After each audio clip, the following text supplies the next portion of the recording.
नमस्कार to all, welcome to our channel. आज हम क्लास 10th के एक्सरसाइज 4.3 के क्वेश्चन नंबर 8 और क्वेश्चन नंबर 9 को सॉल्व करेंगे और देखेंगे इन क्वेश्चन को हमें कैसे सॉल्व करना है। तो जो क्वेश्चन नंबर 8 है उसमें दिया है 2 water tap together can fill a tank in a 9 3/8 hours. Means एक आपका टैंक है, उसको दो नल एक साथ फिल करते हैं 9 3/8 आवर्स में। The tap of larger diameter takes 10 hours less than the smaller one to fill the tank separately. Means अगर जो लार्जर डायमीटर का जो नल है वो आपका 10 घंटे कम लेता है स्मॉलर वन के, किसको फिल करने में, टैंक को फिल करने में। Find the time in which each tap can separately fill the tank. तो आपको टाइम फाइंड करना है कि हर एक टैप कितने टाइम में उसको फिल करेगा। तो सबसे पहले हम क्या करते हैं, let the time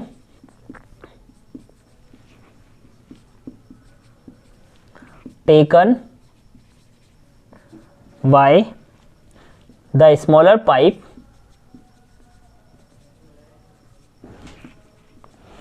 to fill the tank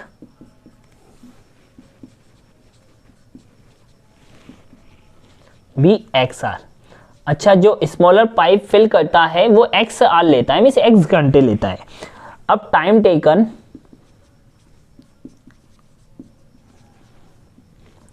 by the larger pipe, जो लार्जर पाइप है वो स्मॉलर वन से 10 आवर्स लेस लेता है, मीन्स कम लेता है। तो x माइनस 10, क्योंकि x तो स्मॉलर लेता है उससे 10 घंटे कम लेता है, तो x माइनस 10 आवर्स। ओके, अब लार्जर पाइप का आ गया, स्मॉलर पाइप का आ गया। अब यहाँ से हमें ये देखना है कि जो part of a tank filled by smaller pipe in 1 hour में कितना लेगा। तो अच्छा, 1 आवर में कितना पार्ट टैंक का फिल हो जाएगा वो देखना है। तो part of tank filled by smaller pipe in 1 hour. अच्छा, 1 आवर में कितना लेगा। अब x आर लेता है, अगर इसको 1 करेंगे तो जो x है वो डिनोमिनेटर में चला जाएगा कि इतना पार्ट फिल कर देता है 1 आवर में। ओके, कौन, स्मॉलर पाइप। अब ऐसे ही लार्जर पाइप का निकालेंगे तो part of a tank filled by larger pipe in 1 our.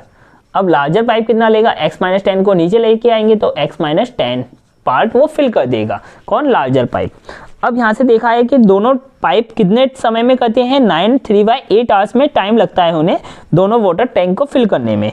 तो यहाँ से हम देख सकते हैं कि कितना दिया है कि इट इज गिवन डेट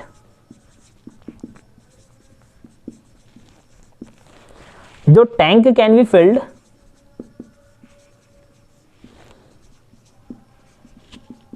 कितने टाइम में फिल्ड कर लेता है, इन 9 3/8 आवर्स में। तो अगर इसको हम मिक्स्ड फ्रैक्शन से इम्प्रॉपर में कन्वर्ट करेंगे तो 9 का 8 में मल्टीप्लाई करेंगे तो 72 और 3 75/8 आवर्स लगते हैं। ठीक है।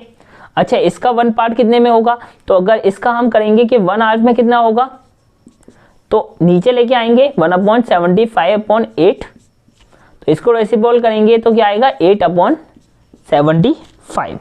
ओके, यहाँ से क्या आया आपका कि 8/75 पार्ट फिल होगा कितने में, दोनों टैंक को मिला के फिल करने में। ओके, अब देखते हैं अकॉर्डिंग टू क्वेश्चन हमें क्या करना है। तो जो वाटर टैप हैं अगर दोनों फिल करते हैं तो उन्हें टाइम लगता है 9 3/8 आवर्स।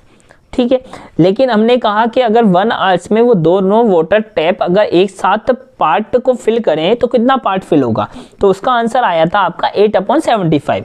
तो हम लिखते हैं कि स्मॉलर पाइप कितना फिल करने में लगाता है, 1 आवर को जो फिल करने में लगाता है वो 1/x पार्ट था, और अगर लार्जर की बात करें तो वो x + 10 था, x - 10। तो इन दोनों को अगर ऐड करेंगे तो वो कितना फिल कर पाते हैं, 8/75। ओके, अब इसको हमें सॉल्व करना है विद द क्वाड्रेटिक इक्वेशन से, फिर फाइंड वैल्यू करना है x की। तो इसको सॉल्व करने के लिए सबसे पहले हमें एलसीएम लेना पड़ेगा। तो x - 10, और अगर इसका डिवाइड देंगे तो x कैंसिल, x - 10 आया, x - 10 का 1 में मल्टीप्लाई करेंगे तो x - 10 प्लस x - 10 से डिवाइड दिया तो ये गया। अब x आएगा, x का मल्टीप्लाई x से करेंगे 1 से करेंगे तो x = 8/75। ओके, अब क्या करा हमने, x माइनस 10 प्लस x और x माइनस 10, ये आया 8/75। x और x होते हैं आपके 2x माइनस 10 और ये x और x माइनस 10 इक्वल 8/75। इसके बाद हम क्रॉस मल्टीप्लाई करेंगे, 75 का मल्टीप्लाई 2x माइनस 10 से करेंगे और x माइनस 10 का 8 से करेंगे। ओके, अब इसको हम इधर कर लेते हैं सॉल्व। 75 का अगर हम मल्टीप्लाई करेंगे तो 75 का हमने मल्टीप्लाई किया 2x माइनस 10 से और 8 का मल्टीप्लाई करेंगे हम x माइनस 10 से। ओके, तो 75 का मल्टीप्लाई करेंगे यहाँ से हम, तो हो जाएगा आपका 150x और इसका करेंगे तो 750 आएगा और यहाँ से करेंगे तो 8x स्क्वायर और माइनस करेंगे तो 8x का मल्टीप्लाई करेंगे तो ये आ जाएगा 80x। ओके, अब यहाँ से क्या आया आपके पास, 80x स्क्वायर आया, 8x स्क्वायर माइनस 80x और जो लेफ्ट हैंड साइड में दिया है उससे हम राइट हैंड साइड ले जाएंगे तो जो प्लस में है वो माइनस में हो जाएगा, जो माइनस है वो प्लस में हो जाएगा। तो ये हो जाएगा आपका 150x और ये हो जाएगा 750 इक्वल 0। ठीक है, तो 8x स्क्वायर माइनस 150 और ये हो जाएंगे आपके 230x प्लस 750 इक्वल 0। ओके, अब देखना है इसको हमें कैसे सॉल्व करना है। तो हमें ऐसे फैक्टर्स करना है, इन दोनों का मल्टीप्लाई करके हम साइड में लिख लेंगे। तो इसका मल्टीप्लाई करके आपका 75 का मल्टीप्लाई 8 से करना है, तो इसका आएगा आपका 150 का अगर हम मल्टीप्लाई करेंगे तो आपका आएगा 3600। ओके, तो हमें ऐसे फैक्टर्स करना है कि मल्टीप्लाई करें तो आपका 6000 आए और प्लस माइनस करें तो आपका ये आना चाहिए। ठीक है, तो इसको करने के लिए हम देखते हैं 8x स्क्वायर माइनस, यहाँ पे हम लिख सकते हैं 200 और यहाँ पे लिख सकते हैं माइनस 30x। ओके, देखते हैं अगर 30 का 200 में मल्टीप्लाई करेंगे तो 6000 आ रहा है और माइनस माइनस प्लस होगा तो 230x आएगा। Okay, plus 750 equal 0। इन दोनों में से कॉमन क्या आ रहा है आपका, 8x ले सकते हैं कॉमन, हाँ ले सकते हैं। ये बचा x माइनस, यहाँ से अगर 8 कॉमन ले लिया तो यहाँ बचेगा आपका 25 और यहाँ दोनों में से 30 कॉमन आ रहा है तो यहाँ बचा x minus 25 equal 0। x minus 25 एक कॉमन ले लेते हैं और यहाँ बचा 8x माइनस 30। ओके, अगर हम यहाँ से अगर x माइनस 25 इक्वल 0 ले जाएं तो इफ़ x माइनस 25 इक्वल 0 होगा तो x की वैल्यू आएगी आपकी 25। ओके, और अगर इफ़ 8x माइनस 30 इक्वल 0 होगा तो यहाँ से 8x की वैल्यू आएगी आपकी 30 और x की वैल्यू आएगी आपकी 30/8। ओके, तो यहाँ से दो वैल्यू निकल के आई है आपकी, एक तो 25 आई है, वैल्यू क्या आ गई 30/8 और अगर हम इसमें डिवाइड देंगे तो क्या आएगा आपका 3.75 कुछ आएगा। तो x की वैल्यू अगर 75 आ चुकी है तो अगर हम ये वैल्यू पुट करते हैं तो जो आपका लार्जर है वो आपका निगेटिव में आएगा आंसर। देख रहे हो ना, 3 का अगर -10 करेंगे तो -7 आएगा, तो ये निगेटिव आएगा, तो ये तो पॉसिबल है नहीं है। तो हम क्या करेंगे, x की वैल्यू को क्या रखेंगे 25। तो अगर हम x की वैल्यू को 25 रखेंगे तो आपका जो यहाँ पे है वो x की वैल्यू आ गई 25 और लार्जर क्या आ जाएगा आपका -15। ठीक है, तो अच्छा हमने देख लिया था कि x की वैल्यू हम 25 ही लेंगे क्योंकि x की वैल्यू 25 पे ही हमारा आंसर पॉजिटिव आ रहा है और सही आ रहा है। तो x की वैल्यू अगर 25 है तो आपका x माइनस 10 की वैल्यू क्या होगी 25 माइनस 10, तो ये क्या आ जाएगा आप 15। मीन्स जो लार्जर है वो तो आपका आएगा 15 और जो स्मॉलर है वो आएगा आपका 25 hours.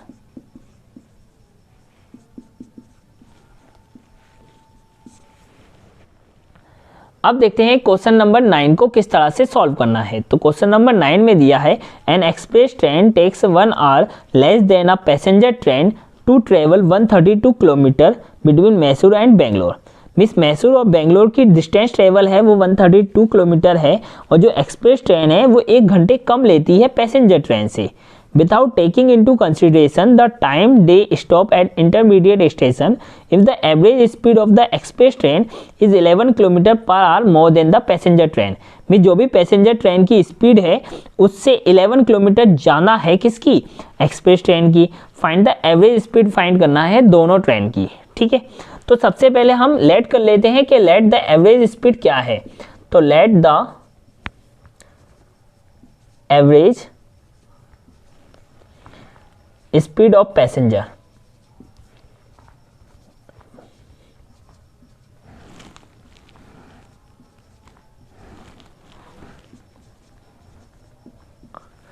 B x kilometre per hour कर दिया कि जो पैसेंजर ट्रेन की स्पीड है वो आपकी x किलोमीटर पर आवर है, ठीक है। अब एवरेज स्पीड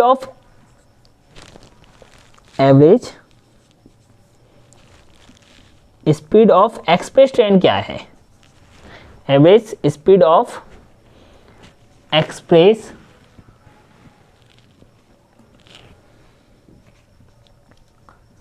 ट्रेन वो है आपकी 11 किलोमीटर जाना, तो 11 किलोमीटर पर आवर। ओके, अब यहाँ से क्या देखा हमने, average speed of passenger train है x किलोमीटर और average speed of express train आई है आपकी x plus 11 kilometre per hour. अच्छा, अब इन्होंने क्या बोला है कि दोनों का डिस्टेंस कितना है, 132 किलोमीटर है। तो हमें पता होगा कि स्पीड इक्वल टू क्या होता है आपका डिस्टेंस अपॉन टाइम। ओके, अब डिस्टेंस अपॉन टाइम होता है, अगर हम टाइम कैलकुलेट करेंगे तो आपका क्या आएगा, डिस्टेंस अपॉन स्पीड। अगर हमें टाइम देखना है तो डिस्टेंस अपॉन स्पीड करना पड़ेगा। तो इसमें डिस्टेंस कितना दिया है, 132 किलोमीटर दिया है, दोनों का डिस्टेंस के 132 किलोमीटर है। ओके, अब देखना है क्या दिया है आगे। तो अकॉर्डिंग टू क्वेश्चन क्या दिया है कि जो 132 किलोमीटर है उनको अगर ट्रेवल करते हैं average speed of passenger train से और एक्सप्रेस ट्रेन से तो 1 आवर कम लगता है, ये बोला है उन्होंने। तो हमें दोनों का क्या निकालना पड़ेगा, सबसे पहले टाइम निकालना पड़ेगा और दोनों के टाइम का डिफरेंस है वो 1 आवर है, ठीक है। तो यहाँ से हम देखेंगे कि जो स्पीड है आपकी, डिस्टेंस कितनी है 132, और अगर हम स्पीड की बात करें तो पैसेंजर की कितनी आई है आपकी x। ओके, तो ये क्या आ गया आपका टाइम आ गया किसका, पैसेंजर ट्रेन का।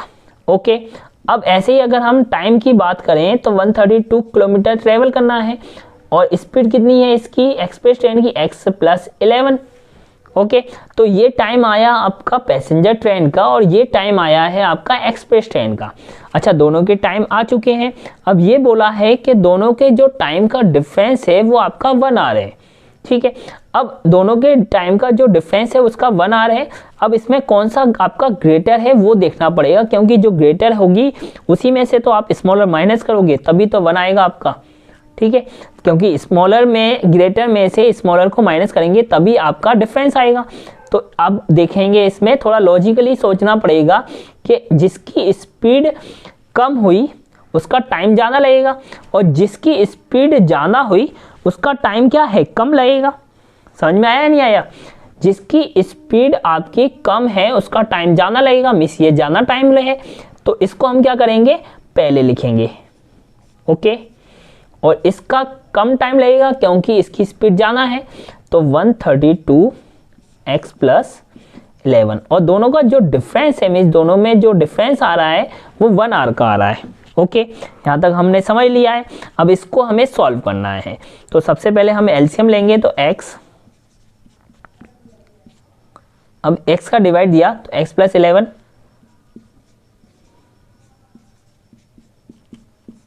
माइनस x प्लस 11 से डिवाइड दिया तो x आया और x का मल्टीप्लाई इससे करेंगे तो क्या आएगा 132 और x इक्वल 1।